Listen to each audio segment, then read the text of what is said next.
Coming up on today's episode of Airborne Affordable Flyers, FAA updates key advisories to match the Mosaic final rule. What's new with Dynon's flagship avionics system? Mosaic Day is coming to SnF 2026. And I'm your host, Holland Lee. Welcome to Airborne Affordable Flyers, our programming designed to help you get and stay in aviation as affordably as possible. Overseen by the editorial staff of the award-winning SportPlane Resource Guide, we know well the challenges faced by today's sport flyers, and we're here to help you enjoy flying to the utmost. Let's get into today's stories. FAA updates key advisories to match the Mosaic final rule. The FAA has released an updated set of advisory circulars to support the transition to the long-awaited Modernization of Special Airworthiness Certification, or Mosaic, rule, offering new direction for pilots, instructors, and light sport repairmen.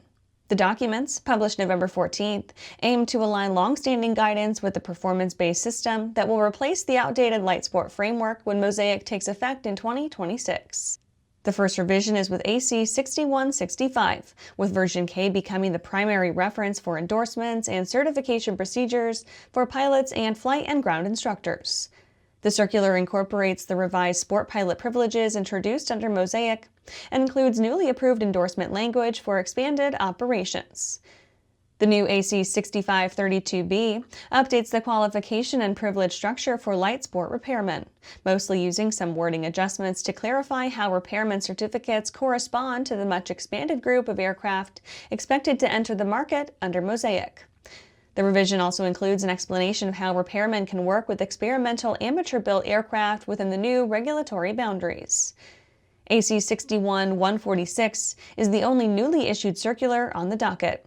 It focuses specifically on sport pilot training, certification, and operating requirements, and outlines a structure for instructors to use for training in both initial and recurrent qualification. The circular also addresses aircraft approved with simplified flight controls and what limitations apply to pilots who qualify to use these systems. After the break, grab your wallets, AirVenturers. DirectFly USA proudly introduces the new Alto NG, a single-engine, two-seat light sport aircraft for the North American market. This simple, all-metal aircraft design provides low maintenance cost, easy, comfortable access, and responsive flight controls. Equipped with a Rotax 912 engine and a ballistic parachute, the Alto NG is reliable and safe. Learn more about the Alto NG at directflyusa.com. Welcome back. Now let's take a trip around the patch for some shorter stories. Grab your wallets, AirVenturers. With tickets to AirVenture now available, the countdown to the world's greatest aviation celebration is underway. The week-long fly-in, along with the hundreds of thousands of aviation enthusiasts that come out to see it, will return to Whitman Regional Airport July 20th to 26th for the 73rd year of the event. Though the tickets have just gone live, planning for AirVenture 2026 is well underway. To succeed with an event of this scale, the EAA team has to begin arranging aircraft schedules, special features, and headline attractions before the previous event even ends. Pipistrel earns type certificate in Colombia. Pipistrel announced that Aerocivil, the Colombian Civil Aviation Authority, issued the type certificate for its Pipistrel Explorer, Velis Club, and the XI, a variant of the 121A Explorer modified for aerial surveying. With the certification, Pipistrel becomes the first company to receive the Colombian Aeronautical Regulation Very Light Aircraft Type Certificate from Aerocivil. The achievement reinforces the quality of multiple Pipistrel conventional combustion engine-powered aircraft and opens new opportunities for customers in Colombia to own Pipistrel aircraft. Samson gains tailfold patent for Switchblade. Sam Bousfield, CEO of Samson Sky, has been granted his 8th design patent from the Patent and Trademark Office and international patent offices for the Switchblade flying car. The newest patent covers the design of the tail fold and retraction mechanism of the vehicle. The mechanism is designed for convenience and works easily and seamlessly with the touch of a button in the cockpit of the vehicle. It enables the tail and propellers to retract into the body of the vehicle and fully protects all flying surfaces while in drive mode. Aero-TV. Kolb aircraft resumes production in recovery mode. An Aero-TV profile describes how, just 2 months after an EF4 tornado tore through its facilities, Kolb aircraft was back on its feet and ready for new customers at EAA AirVenture. The company set up shop a few miles down the road with a renewed focus on its best-selling ultralight. The 170-mile-per-hour tornado tore through the London Corbin Airport in Kentucky on May 20, 2025. The good news was that all of Kolb's employees walked away unharmed. The bad news was that its hangar, along with several completed airframes, trailers, and shelves of components, did not. Check out the full feature at aero-news.net or on YouTube. That's it for today's trip around the patch. Let's get back to the rest of the news. What's new with Dynon's flagship avionics system? Dynon has released SkyView HDX software version 17.4, bringing a fresh round of upgrades and quality of life improvements to its flagship experimental avionics suite. The update centers on improving usability, expanding hardware compatibility, and ensuring the system remains current with global data models and evolving technology. Version 17.4 adds support for the SV Expander 263 transponder and enables on-screen nav radio tuning for compatible units, including the Trig TX56 and TX57. The update also introduces compatibility with new oil, fuel, fluid, and manifold pressure sensors, widening the range of engines and installations the system can support.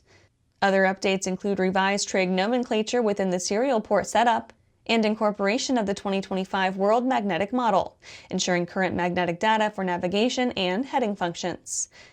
Dynon reports several improvements to system operation. The transponder update process has been made more robust, and the map layer selection screen now supports more than 4 selectable chart categories. SkyView HDX remains Dynon's most popular avionics platform for experimental and light GA aircraft. The system uses a touchscreen interface, offered in 7, 10, and 12-inch display sizes, paired with physical controls. All HDX displays retain compatibility with existing SkyView modules and mounting profiles. After these messages, Mosaic Day is coming to SnF 2026. Well, hello, fellow pilot. I'm John King. And I'm Martha King. You know, we've all had our flying lives disrupted lately. Well, King Schools is here to help you stay up to date with courses that you can access on your desktop, iPad, or iPhone. If you'd like a refresher or just want to expand your aviation horizons, we have a course for you. So head over to kingschools.com/rusty today for details. For over 30 years, the massive SportPlane Resource Guide has provided expert, credible information, evaluations, and critical analysis of all that the sport aviation world has to offer. The all-new digital SportPlane Resource Guide is coming with extensive multimedia features that are constantly updated, an even more comprehensive online guide to all things sport aviation. Available soon. www.sportplane.com. Welcome back. Mosaic Day is coming to SnF 2026. Produced by the Aero-News Network and SnF Aerospace Expo, on top of our pre-show SnF Innovation Preview, the all-week-long SnF Digital Daily, Morning Brief, Airborne video news programming, and Saturday Flight Live coverage of the day and night air shows, plus dozens of stories and video segments each day, we're adding something really big. Following the pioneering efforts of the Affordable Flying Expo, SnF, ANN, and the SportPlane Resource Guide will designate Thursday of the SnF Week as Mosaic Day, featuring a full day of programming in a comfortable venue astride the light plane area. Expect an energetic schedule of seminars, forums, aircraft unveilings, engine spotlights, avionics tutorials, and more, giving SnF attendees an expert, up-to-the-minute immersion in all things Mosaic at a moment when critical rulemaking is still underway. The entire day will be webcast live by the Aero-News video team under the expert guidance of Chief Videographer Nathan Cremastino. Roving crews will capture the light plane area and beyond, delivering additional profiles, scenic coverage, B-roll, and special segments throughout this Mosaic-focused program. Exhibitors and supporters of the Affordable Flying Expo will receive first consideration for selected segments. Much of the lineup will remain first come, first served. For more information, email Jim at aero-news.net. And that's our show for today. You can catch episodes of Airborne on YouTube, Roku, or Fire TV. Just search for Aero-News or Airborne. And don't forget to follow us on social media. Thanks for watching.